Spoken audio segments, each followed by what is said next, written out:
ಇದೇ ಚಿಕ್ಕಬಳ್ಳಾಪುರ ಹಾಲು ಉತ್ಪಾದಕ ಸಹಕಾರ ಸಂಘದಿಂದ ನಾವು ಅವ್ಯವಹಾರ ಬಗ್ಗೆ ವ್ಯಾಪಕವಾಗಿ ವಿವರಣೆ ಮಾಡಿ ಚರ್ಚೆ ಮಾಡಿ ಸರ್ಕಾರದ ಮೇಲೆ ಎಲ್ಲ ಒತ್ತಡಗಳನ್ನ ಹಾಕುವಂಥ ಎಲ್ಲ ಕೆಲಸವನ್ನು ನಾವು ನಮ್ಮ ಮುಖಾಂತರ ಮಾಡಿದ್ವಿ. ಅದರಲ್ಲಿ ಹಿತಾಸಕ್ತಿ ಹೊಂದಿರೋ ಮುಖಾಂತರವೂ ನಾವು ಹೋರಾಟವನ್ನು ಮಾಡಿದ್ವಿ. ಕಡೆಯದಾಗಿ ನಮಗೆ ಯಾವುದೇ ಒಂದು ಪ್ರತಿಫಲ ಸಿಗದೆ ಹೋದಾಗ ಗೌರ್ಮೆಂಟ್ ಸರ್ಕಾರದಿಂದ ಯಾವುದೇ ರೆಸ್ಪಾನ್ಸ್ ಸಿಗದೆ ಹೋದಾಗ ನಾವು ಹೈಕೋರ್ಟ್ನ ಮೆಟ್ಲೆ ಇರಬೇಕಾಗ್ತದ್ದು. ಅದು ಪ್ರಕ್ರಿಯೆ ಇದೆ. ಇದು ಎರಡನೇ ವಿಚಾರ.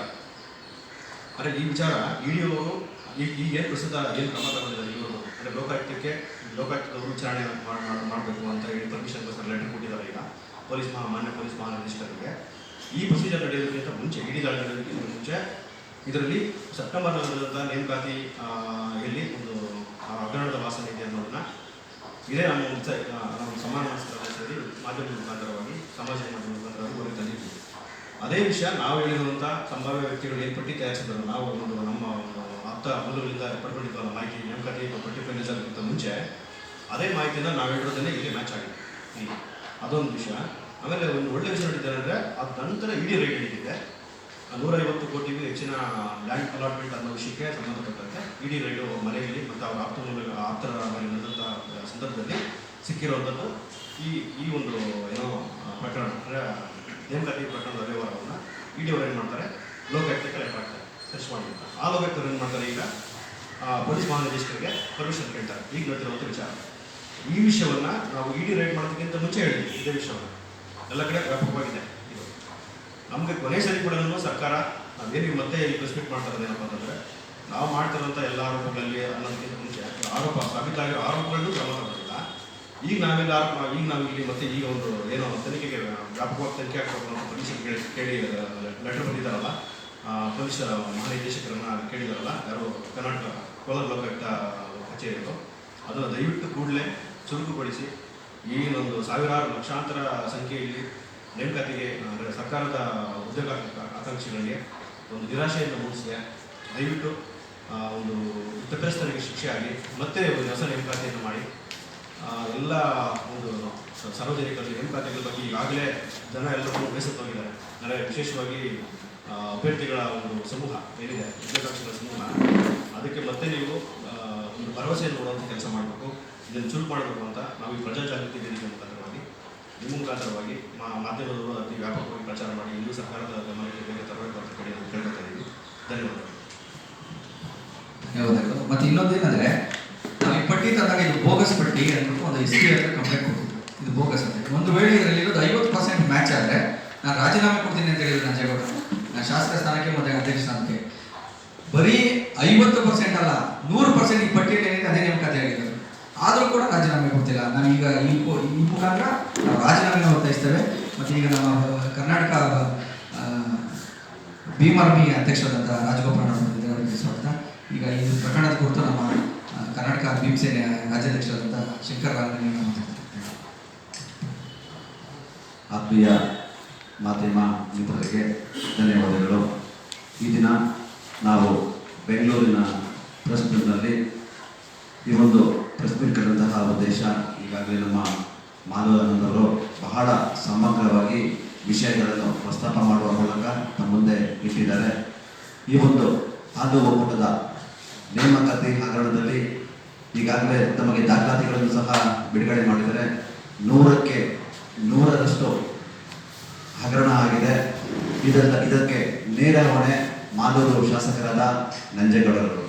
ಆ ನಂಜೇಗೌಡರು ಇದಕ್ಕೆ ನೇರ ಹೊಣೆ ಎತ್ತಿ ರಾಜೀನಾಮೆ ಕೊಡಬೇಕು. ಒಂದು ವೇಳೆ ಅವರೇನಾದರೂ ಹೀಗೆ ತಾರತಮ್ಯ ಮಾಡಿದ್ರೆ ನಮ್ಮ ಪ್ರಜಾಜಾಗೃತಿ ವೇದಿಕೆ ಜೊತೆಗೆ ನಮ್ಮ ಕರ್ನಾಟಕ ಭೀಮಸೇನೆ ಸಂಘಟನೆ ಹಾಗೆ ಭೀಮಾರ್ಮಿ ಸಂಘಟನೆ ನಾವೆಲ್ಲರೂ ಸೇರಿ ಬೆಂಗಳೂರಿಂದ ಮಾಲೂರಿಗೆ ಸುಮಾರು ಒಂದು 50ರಿಂದ 100 ಸಂಘಟನೆಗಳು ಸೇರಿ ಸಾವಿರಾರು ಜನ ಕಾರ್ಯಕರ್ತರೊಂದಿಗೆ ನಾವೊಂದು ಕಾಲ್ನಡಿಗೆ ಜಾಥಾ ನಾವು ಹಮ್ಮಿಕೊಂಡಿದ್ದೇವೆ. ಈ ಒಂದು ಬಣ್ಣ ಸರ್ಕಾರ ಇದು ಒಂದು ಹಗರಣ ಸಾಬೀತಾದರೂ ಸಹ ಯಾವುದೇ ಕ್ರಮ ತಗೊಂಡಿದ್ರೆ ಒಂದು ಕಣ್ಣಾಮುಚ್ಚಾಲೆ ಆಟ ಆಡ್ತಾ ಇದೆ. ಸೊ ಇದಕ್ಕೆ ಸಂಬಂಧಪಟ್ಟ ಹಾಗೆ ಪ್ರತಿಯೊಂದು ದಾಖಲಾತಿಗಳು ತಮ್ಮ ಮಾಧ್ಯಮದ ಮೂಲಕ ನಾವೀಗಾಗಲೇ ಬಿಡುಗಡೆ ಮಾಡಿದ್ದೇವೆ. ಸೊ ಮಾಧ್ಯಮ ಮಿತ್ರರು ಈ ಒಂದು ಪ್ರೆಸ್ ಮೀಟ್ ಮುಖಾಂತರ ಸರ್ಕಾರದ ಗಮನಕ್ಕೆ ತಾವೆಲ್ಲರೂ ತರಬೇಕು. ಈಗಾಗಲೇ ಅದೆಷ್ಟೋ ಹಗರಣಗಳು ಬೆಳಕಿಗೆ ಬಂದಿವೆ. ಅದರಲ್ಲಿ ಇದು ಒಂದು. ಸುಮಾರು ಹಗರಣಗಳನ್ನು ಈಗಾಗಲೇ ನಮ್ಮ ಮಾಲೂರು ಸಿದ್ಧಾರ್ಥ ಅವರು ಪ್ರೆಸ್ ಮೀಟ್ ಮಾಡುವ ಮೂಲಕ ತಮ್ಮ ಮುಂದೆ ಇಟ್ಟಿದ್ದಾರೆ. ಇದು ಚಾಚದ ಪದೇ ಎಲ್ಲ ಮಾಧ್ಯಮ ಮಿತ್ರರು ಇದನ್ನ ಸರ್ಕಾರ ನೋಡುವ ಹಾಗೆ ಪ್ರಸಾರ ಮಾಡಬೇಕೆಂದು ಈ ಮೂಲಕ ಕೇಳ್ಕೊಳ್ತೇವೆ. ಜೈ ಸರ್, ಈಗ ಲೋಕಾಯುಕ್ತದಲ್ಲಿ ಕೊಟ್ಟಿದ್ದಾರೆ, ಹಗರಣ ಆಗಿದೆ ಅಂತ ಕೊಟ್ಟಿದ್ದಾರೆ. ಒಂದೇ ನಿಮಿಷ, ಲಾಸ್ಟ್ ಮಾತಾಡ್ತೀನಿ. ಈಗ ಕೊನೆಯದಾಗಿ ನಮ್ಮ ಕರ್ನಾಟಕ ಬಿ ಮಾರ್ಮಿಯ ರಾಜ್ಯಾಧ್ಯಕ್ಷರಾದಂಥ ಗೋಪಾಲ್ ಮಾತಾಡ್ತಾರೆ. ಆತ್ಮೀಯ ಬಂಧುಗಳೇ, ಪತ್ರಕರ್ತರೆ ಎಲ್ಲರಿಗೂ ನಮಸ್ಕರಿಸುತ್ತಾ, ಬಂಧುಗಳೇ, ಇದು ಒಂದು ಸಾಮಾಜಿಕ ಹೋರಾಟ. ಇದೇ ನಮ್ಮ ವೈಯಕ್ತಿಕ ಹೋರಾಟ ಅಲ್ಲ. ಇದು ನಾಡಿನ ಪ್ರತಿಭಾವಂತ ವಿದ್ಯಾರ್ಥಿಗಳಿಗೆ ಮತ್ತು ಸಾಮಾಜಿಕವಾಗಿ ಏನು ಹಿಂದುಳಿದಿದ್ದಾರೆ ಅಂಥವ್ರಿಗೆ ಅನ್ಯಾಯ ಆಗಿದೆ. ಇದನ್ನು ಇಡಿ ಕೂಡ ಎತ್ತಿದೆ. ಅದಕ್ಕಿಂತ ಮುಂಚೆ ನಮ್ಮ ಆನಂದ್ ಅವರು ಇದು ಒಬ್ಬಂಟಿಯಾಗಿ ಹೋರಾಟ ಮಾಡ್ತಿದ್ರು. ಅದಕ್ಕೆ ಅವರಿಗೆ ಬೆಂಬಲವಾಗಿ ಇವತ್ತು ಇಡಿ ಕೂಡ ಇವರ ಒಂದು ಕಂಪ್ಲೇಂಟನ್ನು ಆಧರಿಸಿ ಇಡಿ ಕೂಡ ನಂಜೇಗೌಡರ ಮೇಲೆ ಇವತ್ತು ದಾಳಿ ಮಾಡಿದೆ. ಅವರ ಏನು ಕೋಚಿ ಏನಂತಾರೆ ಅಲ್ಲಿ ಕೋಚಿ ಮನೆ ಅಲ್ಲಿ ಇದು ಮಾಡಿದ್ದಾರೆ, ನೇಮಕಾತಿನಲ್ಲಿ ಹಗರಣ ಮಾಡಿದ್ದಾರೆ. ಮತ್ತೆ ಅವರಲ್ಲಿ ಕೆಲವೊಂದು ದಾಖಲಾತಿಗಳು ಸಿಕ್ಕಿದ್ದಾವೆ.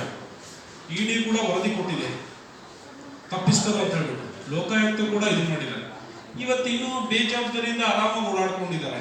ಏನೇ ಅವ್ರು ಶಾಸಕರು ಅಂತ ಹೇಳ್ಬಿಟ್ಟ. ಮಾಮೂಲಿ ಸಣ್ಣ ಜನಗಳು ಏನೇ ಒಂದು ಸಣ್ಣ ತಪ್ಪು ಮಾಡಿದ್ರು ಅವ್ರನ್ನ ಒದ್ದು ಒಳಗೆ ಹಾಕ್ತಾರೆ. ಸರ್ಕಾರ ಒಬ್ಬ ಪ್ರಜೆಗೂ ಮತ್ತೆ ಒಬ್ಬ ಶಾಸಕರಿಗೂ ಒಂದೇ ನ್ಯಾಯ ಇರಬೇಕು. ಇಲ್ಲಿ ತಾರತಮ್ಯ ಆಗಬಾರ್ದು. ಸರ್ಕಾರ ಇದೆ ಅಂತ ಹೇಳ್ಬಿಟ್ಟು ಇವರು ಬೇಜವಾಬ್ದಾರಿಯಿಂದ ಓಡಾಡೋದಲ್ಲ. ಈಗ ಹೆಂಗೆ ನಿನ್ನೆ ನಾಗೇಂದ್ರ ಅವರು ರಾಜೀನಾಮೆ ಕೊಟ್ಟರು, ಹಾಗೆ ಇವರು ಕೂಡ ಒಪ್ಕೊಂಡು ಇನ್ನು ಮುಂದೆ ಅಲ್ಲಿ ಇವರನ್ನ ಏನು ನೇಮಕ ಮಾಡಿದರೆ ಅದು ಜವಾಬ್ದಾರಿಯಿಂದ ಕೆಲಸ ಮಾಡಬೇಕು. ಬೇಜವಾಬ್ದಾರಿ ಅದು. ಜನಗಳ ಹತ್ರ ಹಣಗಳು ಕಿತ್ಕೊಂಡು ಬೇಕಾದವರಿಗೆ ಜಾಬ್ಗಳು ಕೊಡೋದಂತಂದ್ರೆ ಇದು ಇಲ್ಲಿ ಇವತ್ತು ನಿರುದ್ಯೋಗ ತಾಂಡ ಆಡ್ತಾ ಇದೆ. ಇವತ್ತು ಎಷ್ಟೋ ವಿದ್ಯಾವಂತರು, ಬಡ ವಿದ್ಯಾವಂತರುಗಳು ಇವತ್ತು ಜಾಬ್ ಇಲ್ಲ ಅಂತ ಒದ್ದಾಡ್ತಾ ಇದ್ದಾರೆ. ಸಾಮಾಜಿಕವಾಗಿ ಹಿಂದುಳಿದಿದ್ದಾರೆ, ಆರ್ಥಿಕವಾಗಿ ಹಿಂದುಳಿದಿದ್ದಾರೆ. ಅಂಥವ್ರನ್ನ ಕೊಡೋದು ಬಿಟ್ಟು ಇವರು ಯಾರು ಹಣವಂತರಿದ್ದಾರೆ, ಯಾರು ಪ್ರಭಾವಿಗಳಿದ್ದಾರೆ ಅಂಥವ್ರನ್ನ ನೇಮಕಾತಿ ಮಾಡಿಕೊಂಡು ಇವತ್ತು ಆಲ್ರೆಡಿ ಇದು ಒಂದೇ ಅಲ್ಲ, ಎಲ್ಲ ಕಡೆ ಆಗಿದೆ. ಮೊನ್ನೆ ತುಮಕೂರಲ್ಲೂ ನಡೀತು. ತುಮಕೂರಲ್ಲೂ ಕೂಡ ಅಲ್ಲಿ ಎಕ್ಸಾಮ್ ಅಲ್ಲಿ ಹಾಲು ಒಕ್ಕೂಟದ ವತಿಯಿಂದ ಎಕ್ಸಾಮ್ ಕಂಡಕ್ಟ್ ಮಾಡಿದ್ರು. ಅಲ್ಲಿ ಕೂಡ ಅವ್ಯವಹಾರ ಆಗಿದೆ ಅಂತ ಹೇಳ್ಬಿಟ್ಟು ಕಂಪ್ಲೇಂಟ್ ಆಗಿ ಇದು ಅದು ಕೂಡ ಪೆಂಡಿಂಗ್ ಉಳಿದಿದೆ. ಇದು ಹಾಲು ಒಕ್ಕೂಟದಲ್ಲಿ ಟೋಟಲಿ ಫ್ರಾಡ್ಗಳು ನಡೀತಾ ಇದೆ. ಸೊ ಇದನ್ನ ಸರ್ಕಾರ ಇನ್ನು ಮುಂದೆ ನೇಮಕಾತಿ ಮಾಡೋದಾದ್ರೆ KPSC ಮೂಲಕ ಮಾಡಲಿ. ಇವ್ರಿಗೆ ಯಾರು ಅಧಿಕಾರ ಕೊಟ್ಟಿದ್ದಾರೆ? ಈ ಹಗರಣಗಳು ಏನು ಇವರು ಅಧ್ಯಕ್ಷರಾದ ಕೂಡಲೇ ಎಲ್ಲ ಇವರೇನ ಮಾಡೋದು? ಹೀಗೇನ ದುಡ್ಡುಗಳು ಮಾಡೋದು? ಇವರು ಜನಸಾಮಾನ್ಯರ ಯಾವ ನ್ಯಾಯ ಸಿಗ್ಬೇಕು? ಕರ್ನಾಟಕದ ಪ್ರಗತಿ ಆಗುತ್ತೋ ಅವನತಿ ಆಗುತ್ತೋ? ಸೊ ಇದರಿಂದ ನಾವು ಈ ಒಂದು ಹೋರಾಟದಲ್ಲಿ ಡೆಲ್ಲಿವರೆಗೂ ನಾವು ಹೋರಾಟ ಮಾಡ್ತೀವಿ, ಬಿಡೋಂಗಿಲ್ಲ. ಇವರು ಜೈಲಿಗೆ ಕಳಿಸೋವರೆಗೂ ನಾವು ಬಿಡೋಂಗಿಲ್ಲ. ಸೊ ನಾವು ಎಲ್ಲ ಹೋರಾಟಗಾರರು, ನಮ್ಮ ಶಂಕರಲಿಂಗ ಅವರಿದ್ದಾರೆ, ಭೀಮಸೇನೆ ಅಧ್ಯಕ್ಷರು, ಮತ್ತೆ ನಮ್ಮ ಆನಂದ್ ಅವರು, ನಮ್ಮ ಭೀಮಾರ್ಮಿ, ಈಗ ಭೀಮಾರ್ಮಿಯಿಂದ ನಾನಿದ್ದೀನಿ. ಸೊ ಇವ್ರೇನಾದರೂ ರಾಜೀನಾಮೆ ಕೊಟ್ಟಿಲ್ಲ ಅಂತ ಹೇಳಿದ್ರೆ ನಾವು ಮಾಲೂರಿಂದ ಬೆಂಗಳೂರುವರೆಗೂ ಕಾಲ್ನಡಿಗೆ ಜಾಥಾ ಮಾಡಿ ರಾಜ್ಯಪಾಲರಿಗೆ ಮನವಿ ಕೊಡ್ತೀವಿ. ಇವರನ್ನು ಬಂಧಿಸಬೇಕು, ಕೂಡಲೇ ಇವರನ್ನ ಸದಸ್ಯತ್ವವನ್ನು ವಾಪಸ್ ತಗೋಬೇಕು ಅಂತ ಹೇಳಿ ನಾವು ಒತ್ತಾಯ ಮಾಡ್ತೀವಿ.